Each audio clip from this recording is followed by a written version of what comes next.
Good afternoon, everyone, and thank you for joining today's webinar. Before we begin, I would like to cover a couple of logistical issues. If you come across any technical issues, please chat to the host. You can find the chat box on the right side of your screen. If it does not appear, click the dialog bubble on the top right toolbar and it will pop up. During the webinar, you can chat comments or questions to the panelists.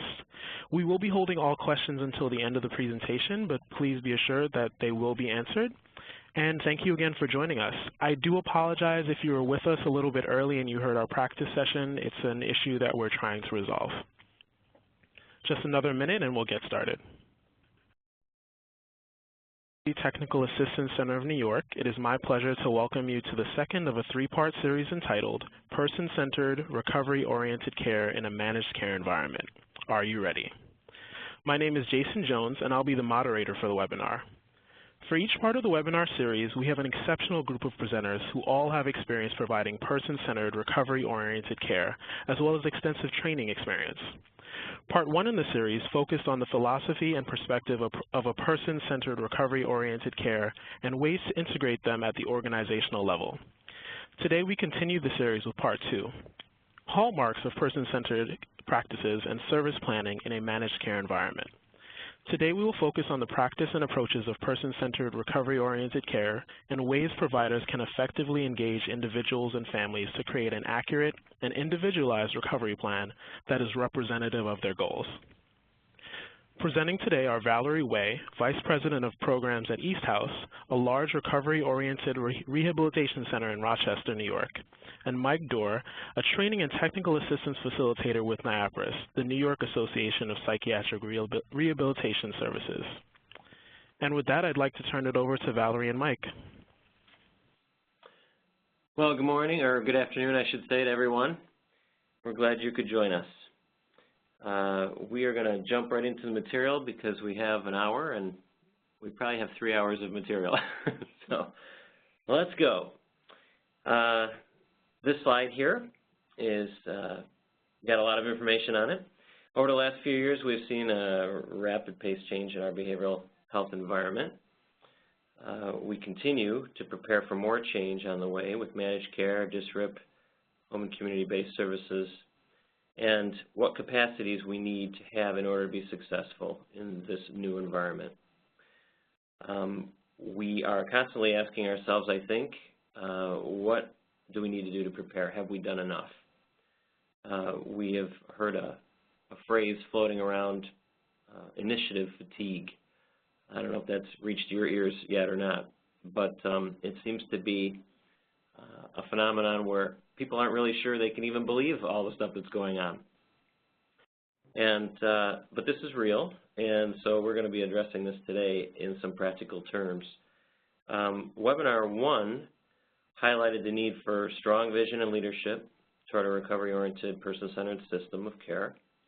And today we're going to focus on the importance of person and family-centered service planning as a lever to change at the client level, the family level, provider level, administrative level, oversight level. This really permeates the entire system. Person and family-centered plans are a good indicator and tangible evidence of a recovery orientation in your agency. Many providers tell us they're not really sure what transformation is. What is recovery? These are good questions. These are questions that I always ask at the beginning of any training that I'm doing. How do you define recovery? It's very individualized for all the different people in the room. So I ask agencies to list a few things that have changed at their program in the last couple of years that might indicate that yours is a recovery and wellness-oriented program. Is this where you want to be? List things that you haven't yet achieved in order to consider your program recovery-oriented. And so training of direct care providers only, we're missing a large, important segment of the population. So as I said, this hopefully will reach all levels, peer, family, administrative, et cetera.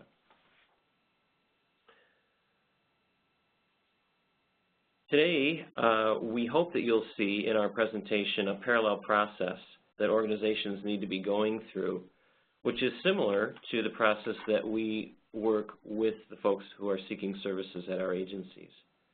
In developing this presentation, we followed a pattern in the same manner that an organization would go about as far as planning a transformational change, which is foundational in a managed care environment. The ability to put in writing a plan of how a provider will document the justification for the services they're providing. This meets medical necessity, while assisting an individual or family to attain specific recovery goals. For starters, we look at 4 domains for a quality of life. This is similar to the 8 areas of wellness that I'm sure many of you have seen up on the SAMHSA website, but this is divided up a little bit differently. Any of us, whether peer, professional, your neighbor, the mayor in your town, clergy, everyone ultimately can achieve success in any of these 4 areas. And this is a good place to start looking for existing strengths and assets as we're getting to know the person who's come to our agency for services. So you will see, I think, as we go, that we're going to be looking at strengths and barriers, not only within the folks that we are serving, but within our own agencies and the way that we provide service. The next slide talks about barriers. These barriers actually may stem from our own thinking or our beliefs. These are addressed by Janice Tondora, Rebecca Miller, and Larry Davidson, all faculty at Yale.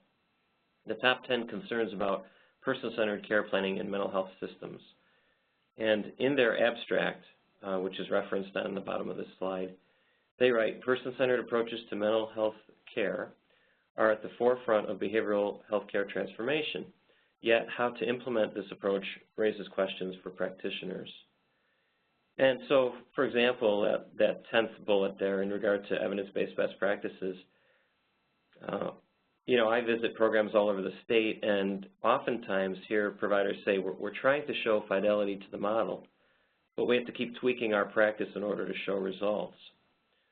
Based on extensive consultation and systems transformation work, this paper, which is noted on this slide, describes and addresses these concerns in the context of the provision of recovery-oriented services.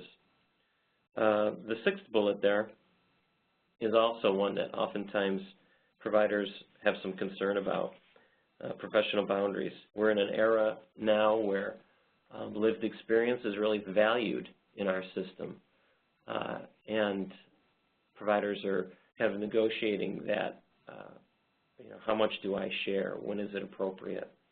And it doesn't mean you tell your life story to everybody, but it does mean that based on our own experiences, we have a greater appreciation for the struggles that folks are facing.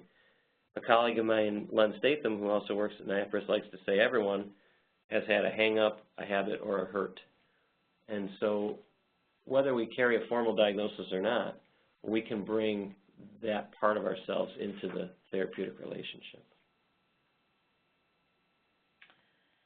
So as Mike indicated, service planning is foundational. It's a foundational skill that's going to be critical in the era of managed care.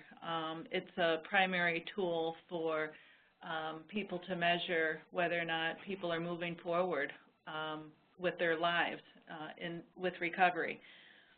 So in one of the previous slides, the goal of person-centered or family-centered treatment planning is that we want it to be a manageable task for providers. A lot of times we hear from providers that they're spending so much time on paperwork that it's really just a paper exercise that is not really meaningful, and that the paperwork is overwhelming and unmanageable.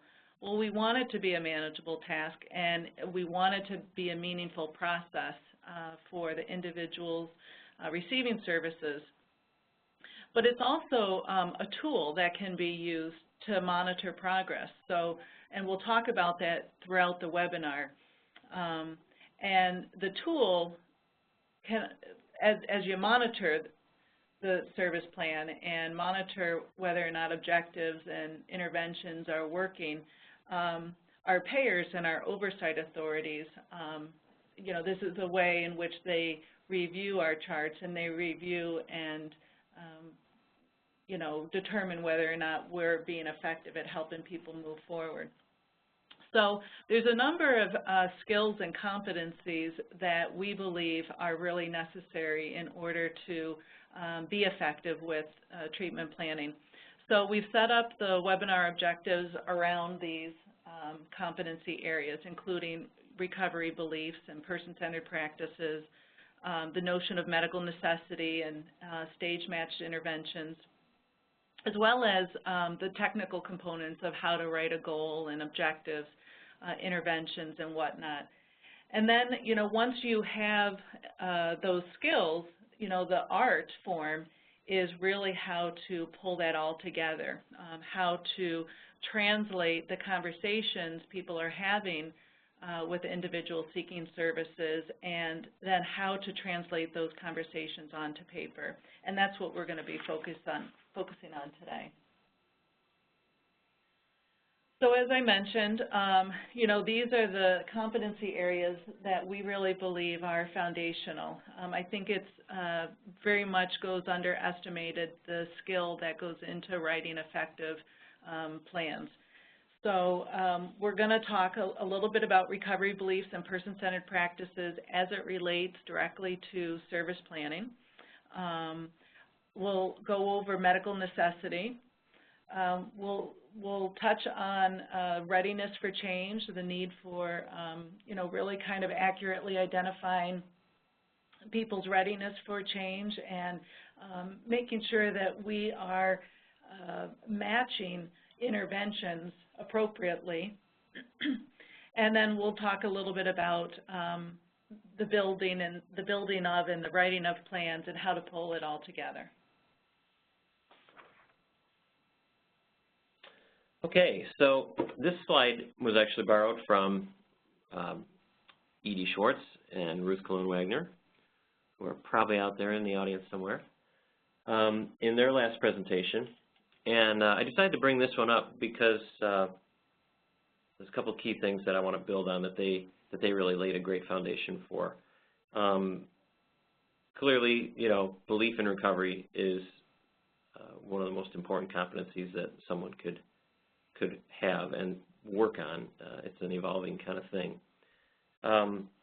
But in order to practice from a framework of recovery and person-centeredness, we need to be able to incorporate trauma-informed approaches, like, making sure that our agency culture isn't actually triggering in some ways.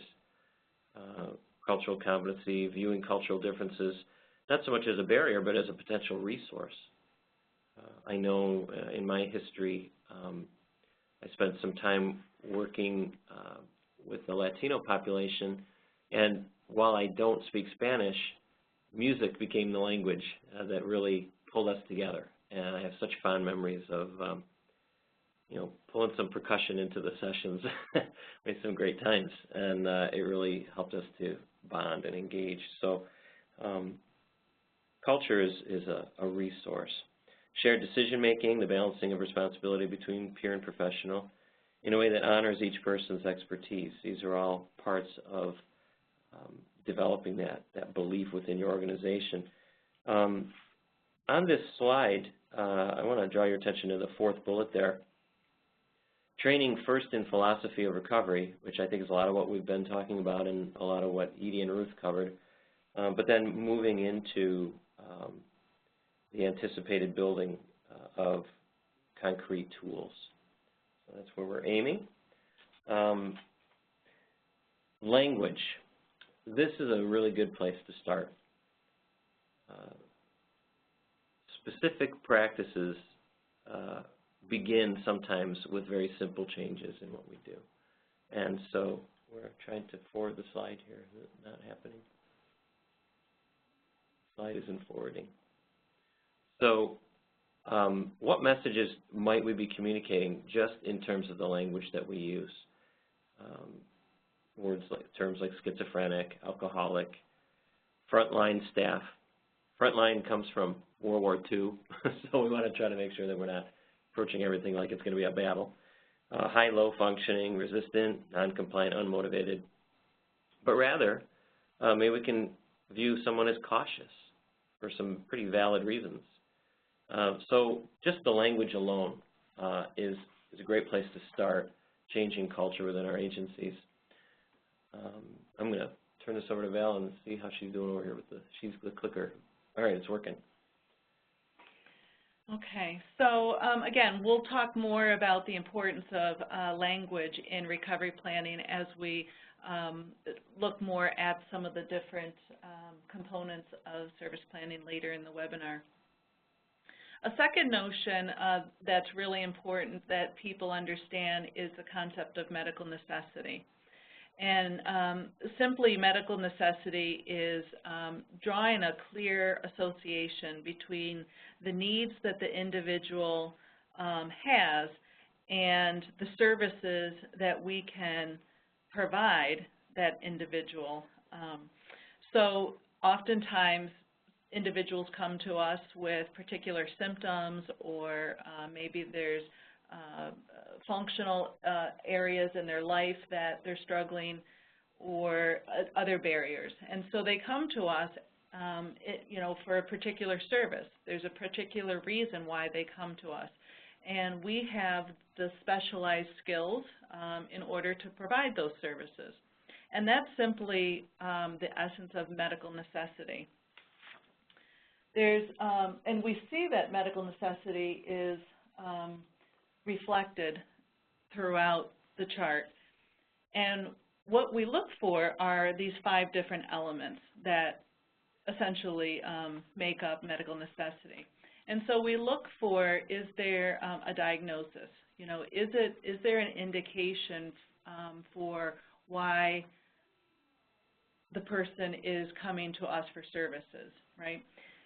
Is it appropriate? Is there a match between the interventions that we can provide and to the individual's need?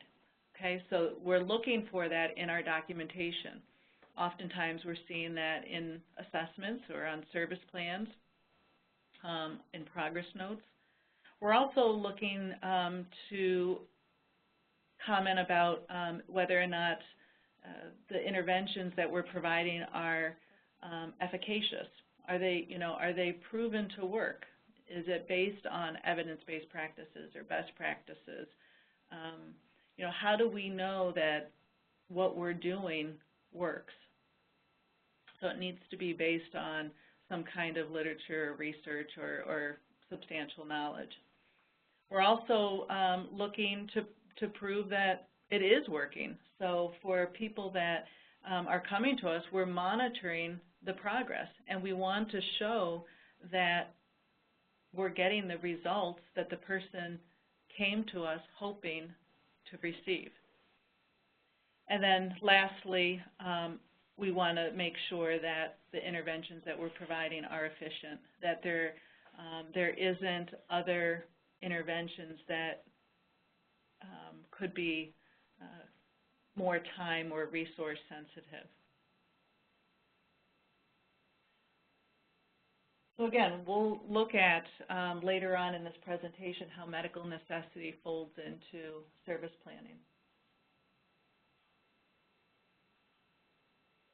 And again, as I mentioned, we find medical necessity throughout the whole chart, beginning with the assessment, the written assessment, in the plan, and on an ongoing basis in notes. A third area that's really important that people have mastery around is the notion that people are in different points of readiness for change. So there's a lot of different models out there in frameworks in which we understand people's different readiness for change. One of the more popular ones is Prochaska and DiClemente's stages of change. And so, again, it's important that clinicians understand and recognize where people are at for each particular issue, where their readiness is to make a change, and that then we are matching interventions appropriately to that readiness point. So oftentimes as I'm working with various staff, I hear that they tell me that people may not be in a readiness to make a change, but yet they may be, doing all kinds of action-oriented interventions.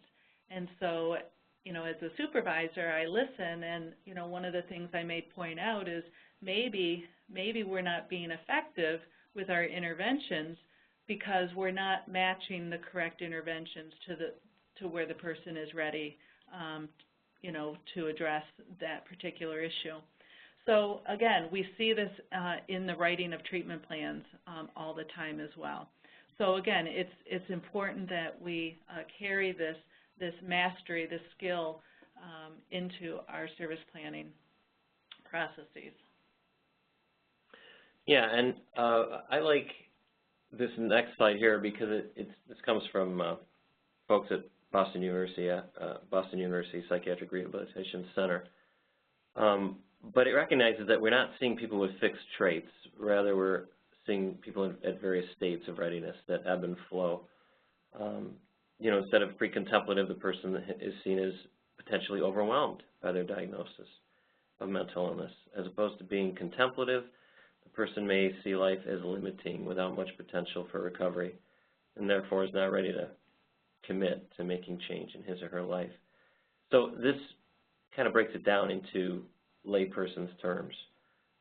In the preparation stage, they're beginning to see that there is more to life than the impact of their disabling illness, and they begin to become willing to explore possibilities.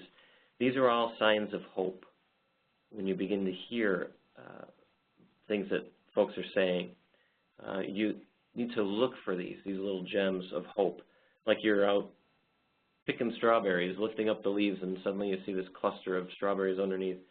It's like that. You have to search sometimes, and then really support their own statements that they're making that are hopeful statements.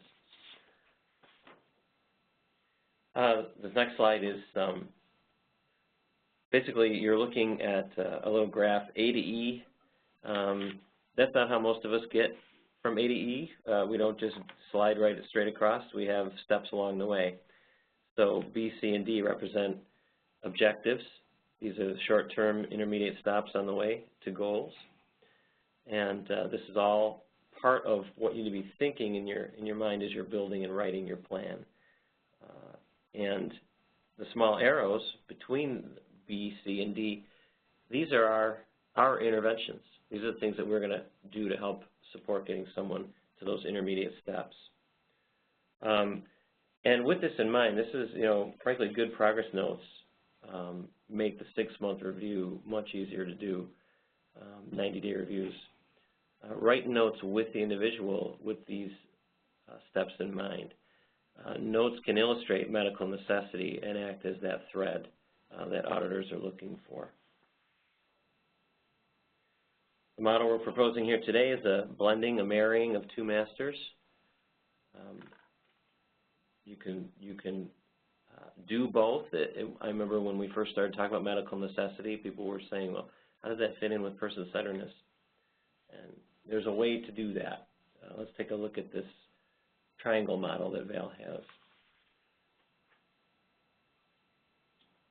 These are steps along the way, and to get to the top of the pyramid, you have to have mastered the step beneath it. Each step builds on the next one. And she's sliding these in. Identifying strengths. Frankly, I have a template that we give agencies when we visit that I got from Chaku Mathai, which is a template for case conferencing and the kinds of things that you would discuss. And diagnosis doesn't even actually show up on this particular template. It's more holistic, and it gets into people's strengths and barriers.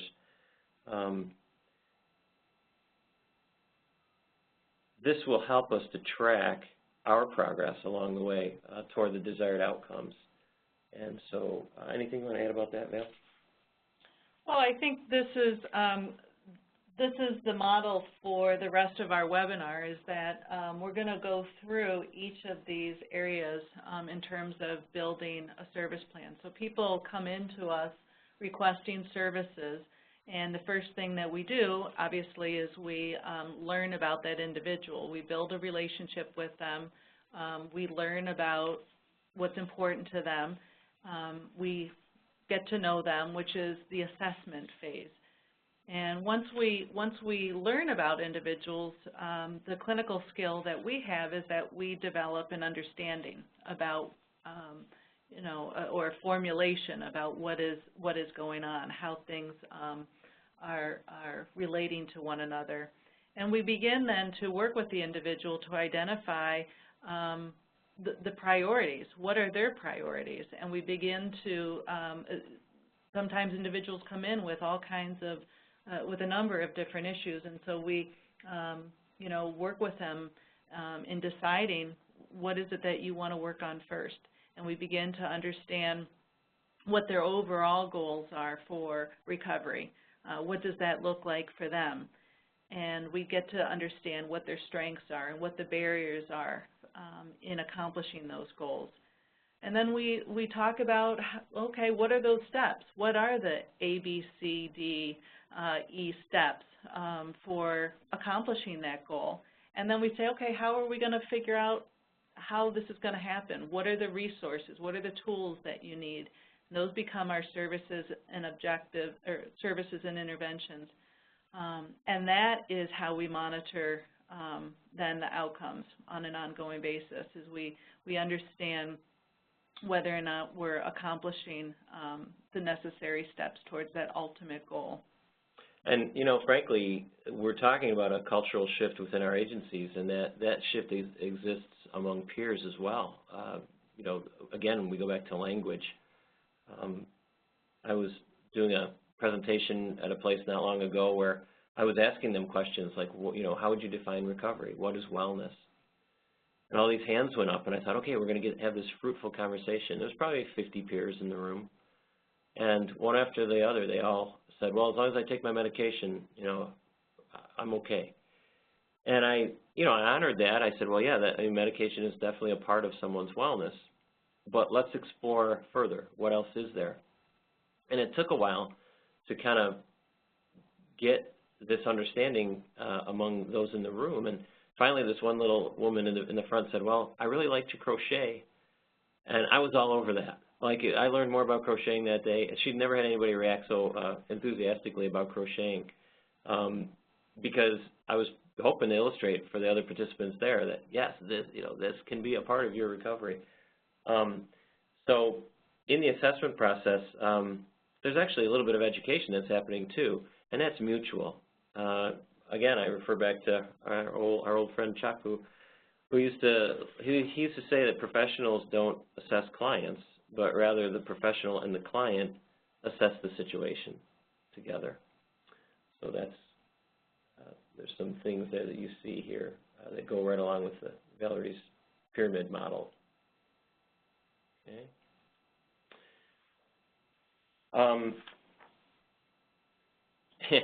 I look at some of these slides and I realize, wow, like we could do a whole presentation just on this slide.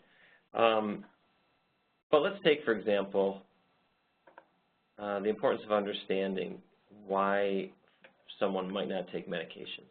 Let's go back to that example. Why some people, that's a central focus. For other people, they have a real aversion to that.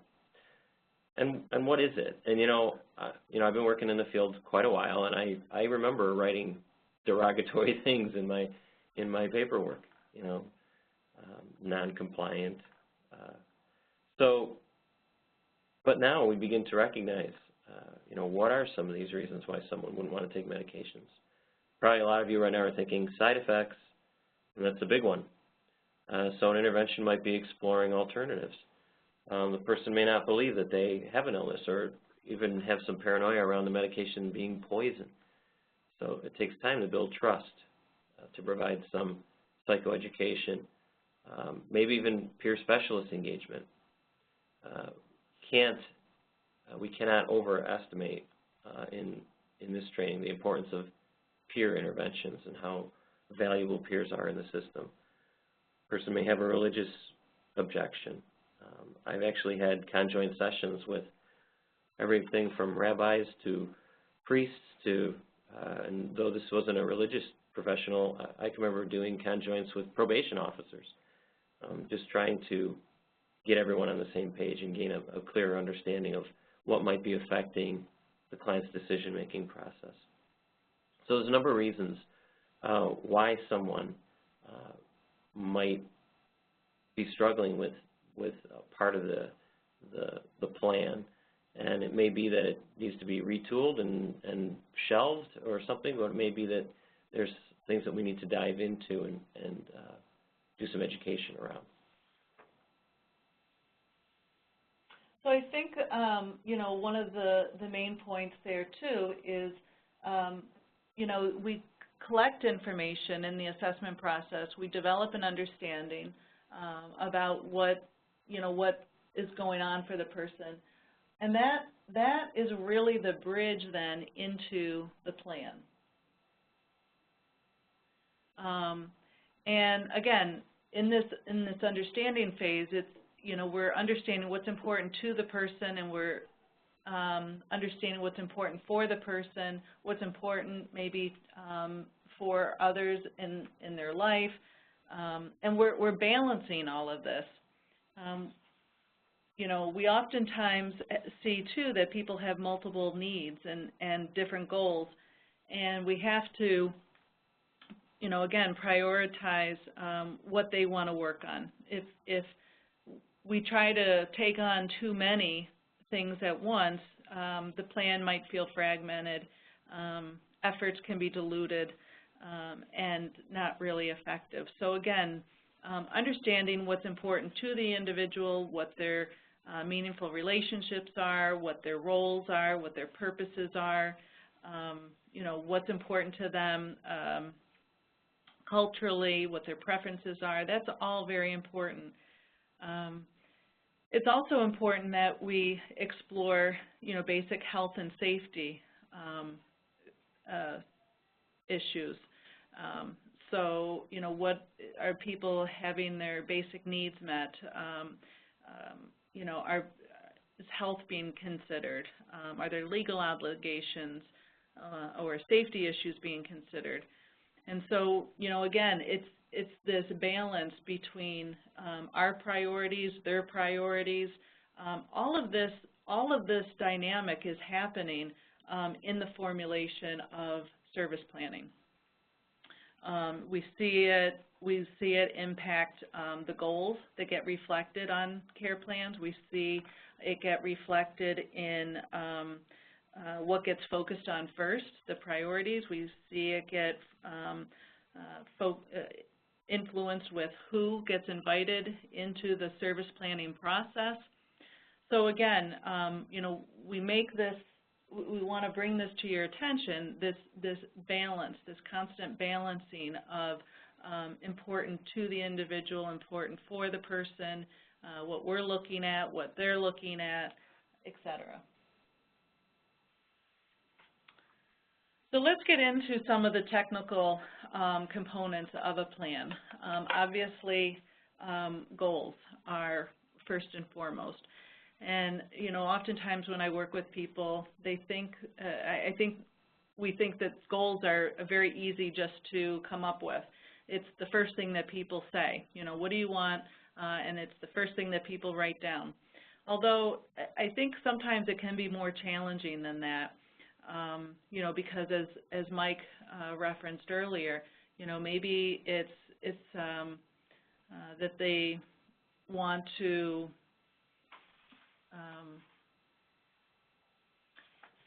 have a girlfriend. Or even something simpler than that, but that we're looking for the bigger context. Not that I was divulging anything there. Hope my wife's not listening. Go ahead. So goals express hopes and dreams, hopefully at a larger level. They don't have to be measurable. Goals are not the thing that we get reimbursed for.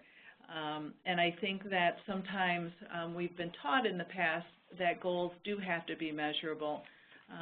And I think that people have done that because they haven't learned how to reflect medical necessity throughout the rest of the plan.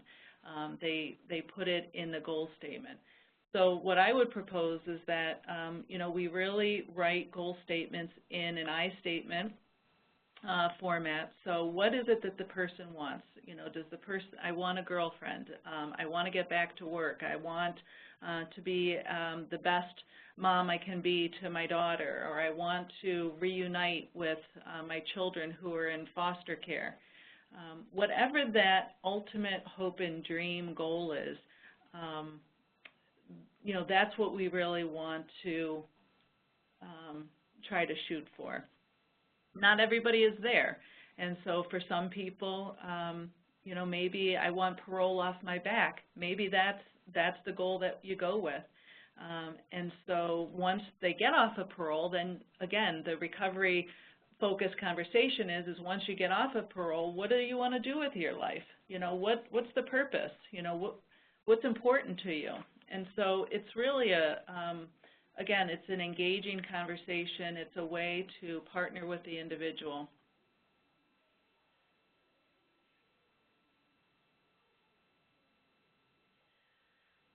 I think this slide illustrates a lot of examples of what goals can be focused around.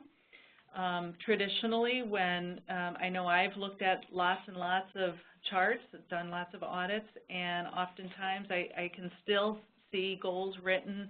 A person will be compliant, or you know, they'll have reduced depression symptoms. Hopefully, we're seeing less of that now, and we're seeing goals written around people living more independently, people having social relationships that they want. They're working, they're doing meaningful activities in their life. They have valued roles in the community. That's what we want goals to really focus around.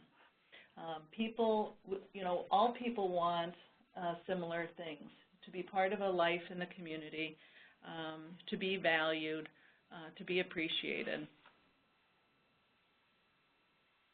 So we've written out a couple of examples here, and you can take a moment to, based on what we've talked about so far, take a moment to see if you can understand or appreciate why we've given it these examples a thumbs up or a thumbs down.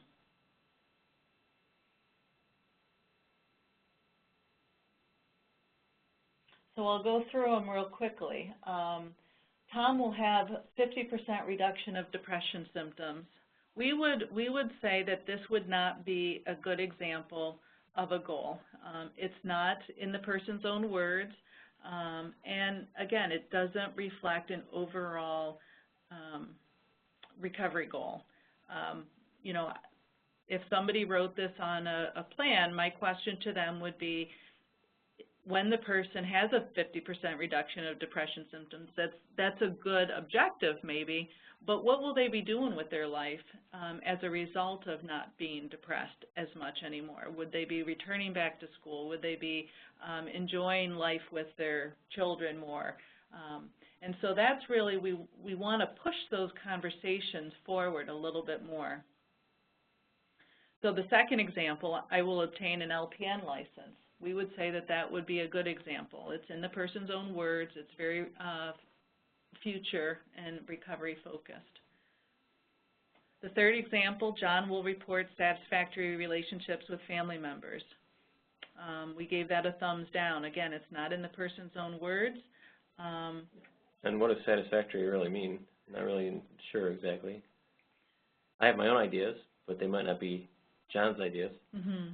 So maybe the next example, I want to have better relations with my parents. That could be a flip of perhaps that third example. So again, those are just some examples that you can take back and continue to have dialogue with coworkers around. So identifying strengths and barriers, and this comes to us from Adams and Greeter. A lot of this, I think you can just kind of look through. That first bullet reminds me of years ago I was working in a homeless drop-in center out west. And it was interesting for me because I'm from Rochester, and so I spent some time out west, and the homeless folks out there were backpacking, rugged, train hopping individuals, you know, and they were incredibly competent in ways that I couldn't even imagine. I don't think I would have lasted one night out there in the wilderness. And I got to recognize that they had admirable qualities that sometimes they didn't even recognize in themselves, and that became part of the relationship was for them to teach me about things. I learned about ways that they safeguarded their belongings, for example, and ways that they built shelters. And in that teaching process, you could see their own self-image like blossom because they had qualities and skills that I didn't have. That seventh bullet there, in regard to natural supports, sometimes developing these in the community is a skill in and of itself. Not everybody comes in with natural supports. Oftentimes, the only supports people have are other people who are in program with them. And so this becomes a potential goal area in and of itself, is exploring and all the things that would go into that, communication skills, self-confidence, lots of things go into developing supports out in the community. That's always a good area. The next slide talks about barriers. These also help us establish medical necessity when the barrier is linked particularly right back to the mental health issue. But the word barrier in and of itself is a neutral word, and I like it for that reason. It's not like a deal breaker. These are things that may impede someone's progress.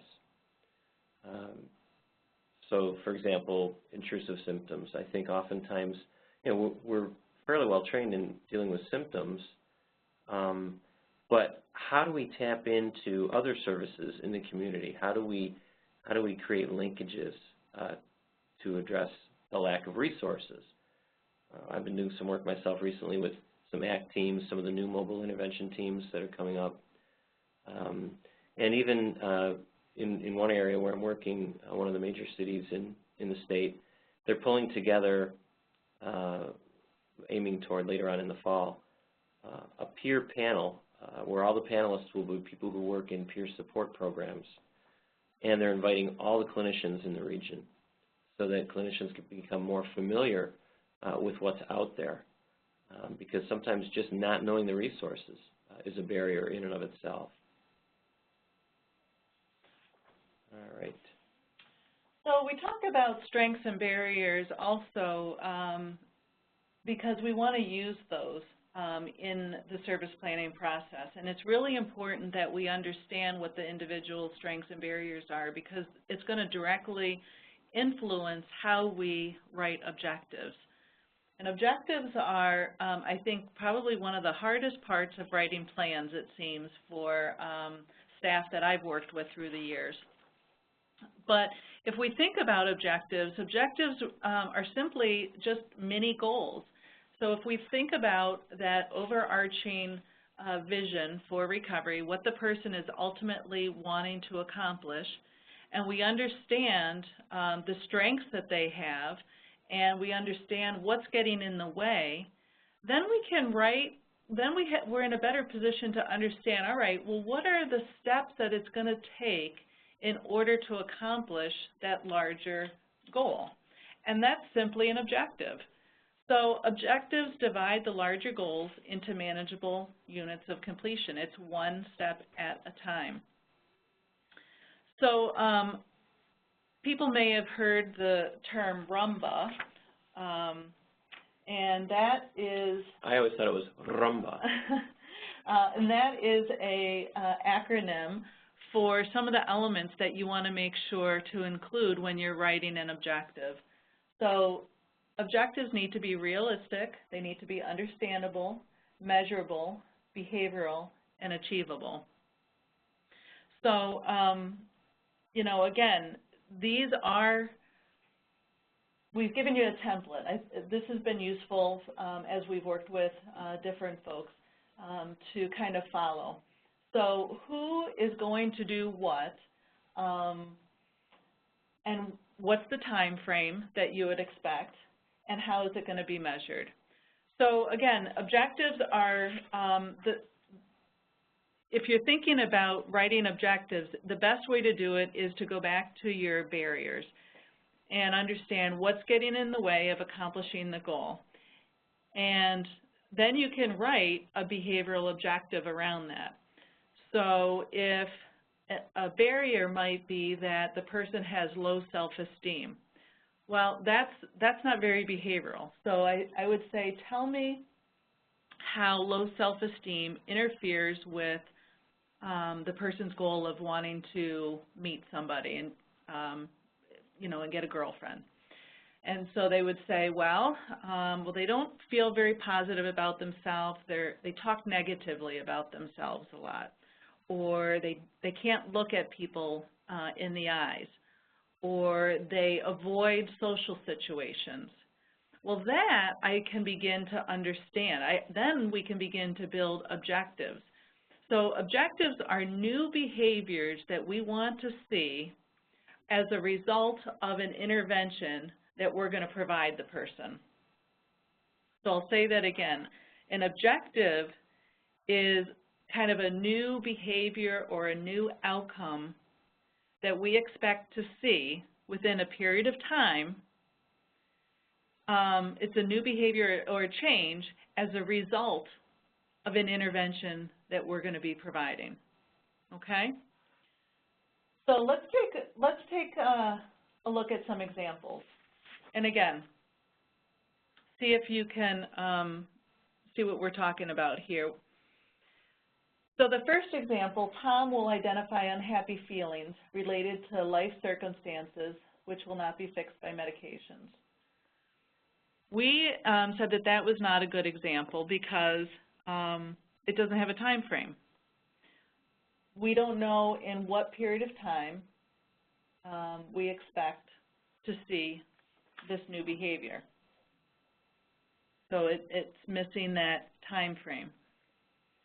With the second example, within the next 6 months, Doug will self-report being free from the distraction of his symptoms of auditory and visual hallucinations and poor concentration for a period of 1 month. So that's, again, I would suspect that the barrier is that the person is perhaps maybe having trouble concentrating at school. We'll make that up. And say maybe they're having trouble concentrating at school because of the auditory and visual hallucinations. I might think that the intervention might be medication, maybe some distraction techniques. Okay, those are going to be the interventions, but the new behavior, the new change that we're expecting within 6 months is that he won't have the same level of distraction. The third example, John will use humor to improve relations with his family. That doesn't give us a time frame. It doesn't, we have no way of measuring whether or not he was successful with it or not. So that's not the greatest example. In the next 6 months, Sam will successfully use 3 to 4 identified coping strategies as tracked in a journal. And the other good example we provided is in the next 3 months, Tammy will utilize a RAP plan to successfully identify and plan for early warning signs of suicidal thoughts. And again, these would be new skills, new capabilities as a result of our interventions.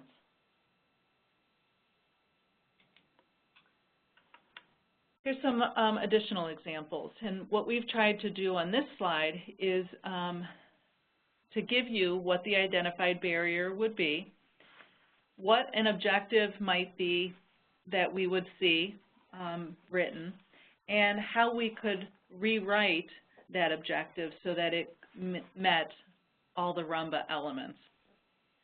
So if Gary is mandated to treatment, we might assume that he is in a pre-contemplative or a contemplative stage. Again, this is where stages of change is important. So the objective might be that Gary will come to group consistently and demonstrate an interest in the activities. Well, for somebody in a contemplative or a pre-contemplative readiness, having him come to group on a regular basis, that might not be an appropriate stage-matched intervention. We might not see the progress that we're looking for, say, at a 3-month or a 6-month review. And we might wonder, why is this person not, achieving this objective? Well, again, perhaps because we've kind of mismatched the intervention to where his readiness is.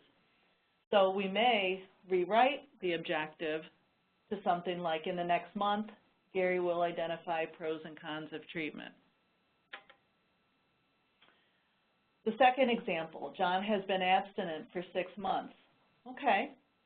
So then I see an objective written on a plan that says John will remain clean and sober.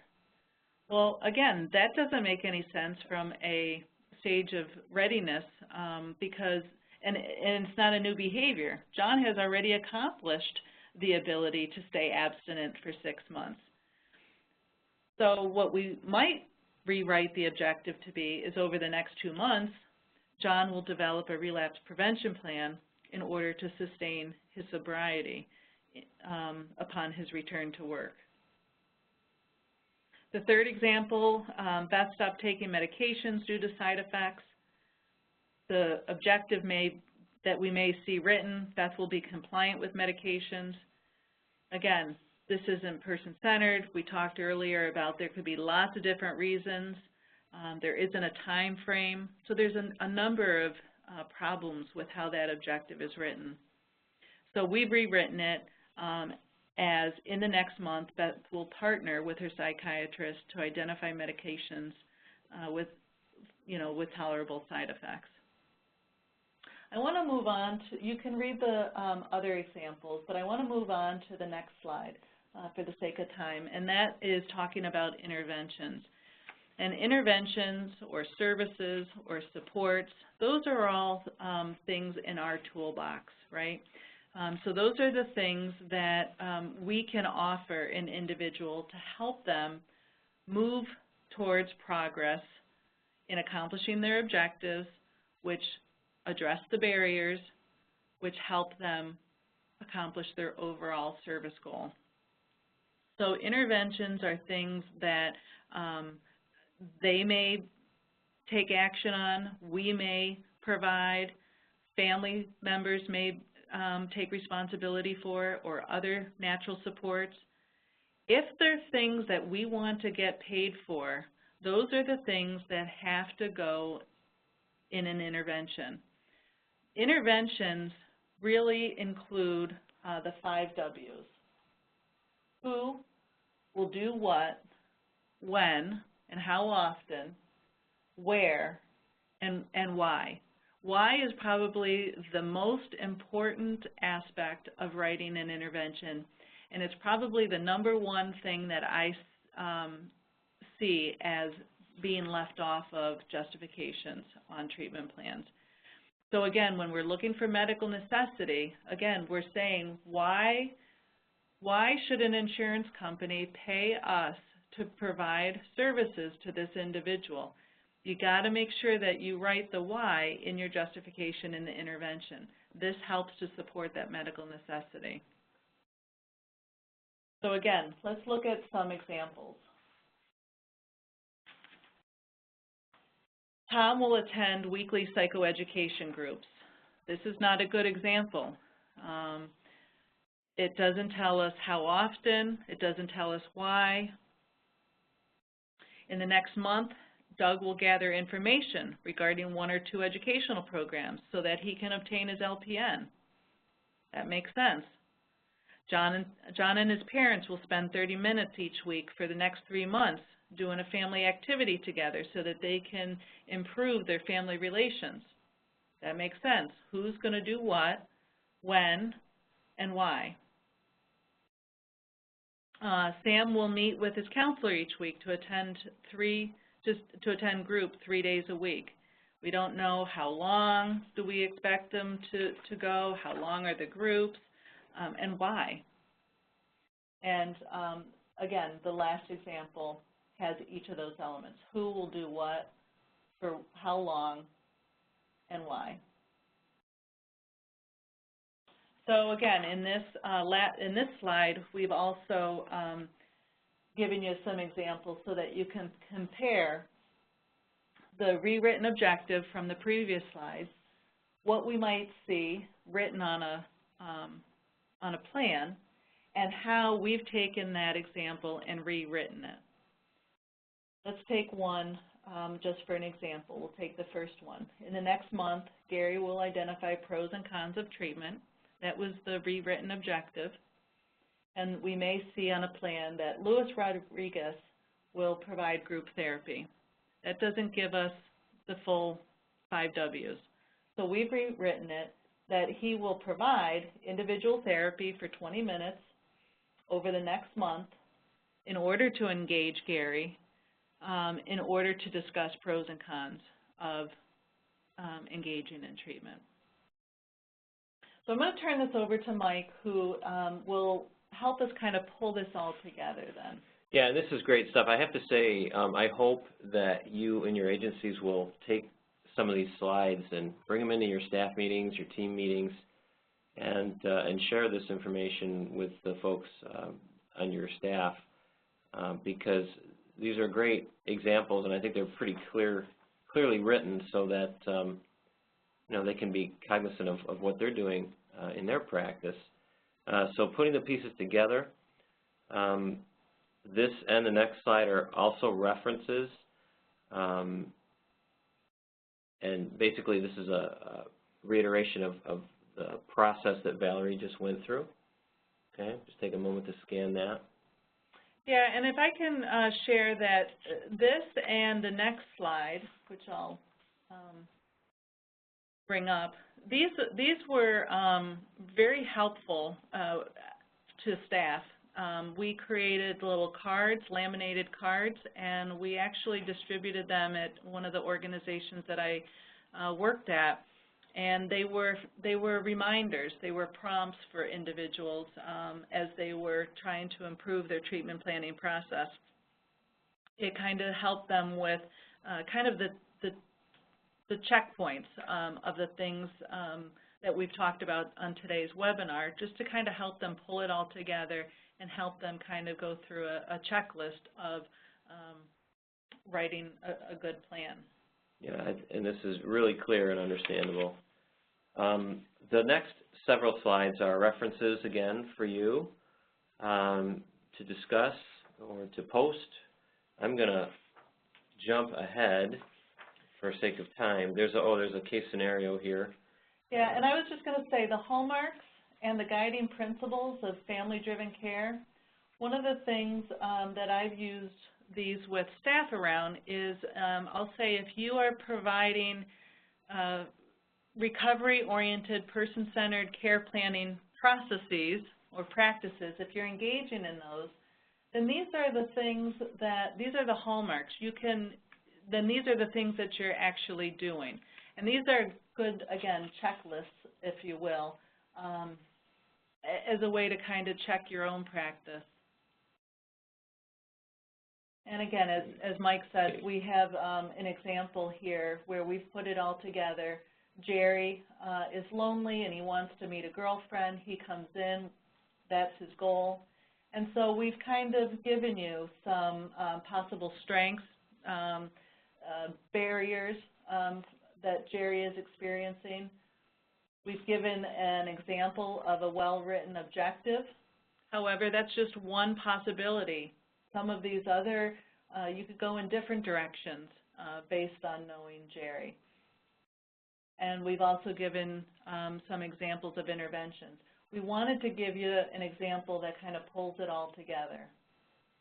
And so the challenge for your staff is to, again, following a parallel process, if the goal for your staff is to demonstrate necessary competencies for recovery-oriented, person-centered recovery planning, then I would challenge you to talk among yourselves about what are the strengths within our staff? What barriers may be keeping us from attaining these competencies and the objectives, the smaller steps along the way, and who is going to do what and why?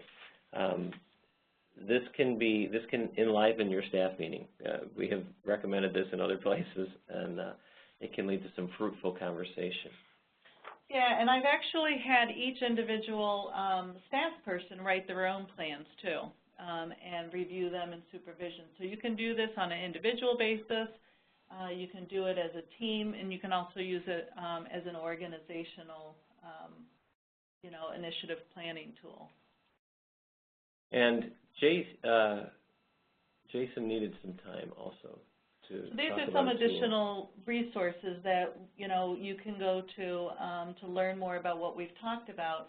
There was a particular interest around recovery scales and recovery tools, and we've reflected that here on the CTAC Output to Outcomes database link, where there are numerous scales that people can use if you're looking for a quantitative scale to actually measure progress in various domains. Jason, did you want to say any more on that? Thank you so much. So I did want to mention that Output to Outcomes is up and running. All you have to do is go to that website and you can log on. I was going to do a short demo, but I think it's fine if everyone just logs on themselves. And if you actually look for recovery scales, there are about 2 pages worth there, as well as a bunch of other measures that may be useful to you. So please check out that website when you have some time. I'm not sure if we have time for any questions or answers. I see one question that came over the chat line asking how to write an I statement on an electronic record. And probably every electronic record system is different. However, whether you use the quotes or you don't use quotes probably is fine. I think the more important thing is that it's reflected what the person's overall recovery goal is. Jerry identifies. Right. Jerry identifies. I'm not sure if there are any other questions. No, I think that's about it. I want to take this opportunity to thank you both, Mike and Valerie, for your great insight, and I'm sure that a lot of our participants got a lot out of it. So thank you for joining us. I do want to mention that the next part of this webinar series will take place on September 23rd. And this webinar will focus on the ways peer support providers can maintain their integrity while effectively partnering with other providers. So September 23rd at 12 p.m., we hope that you can all join us then. And again, Valerie and Mike, thank you so much. Thank you. Thanks for having us. All right. Take care, everyone. Bye.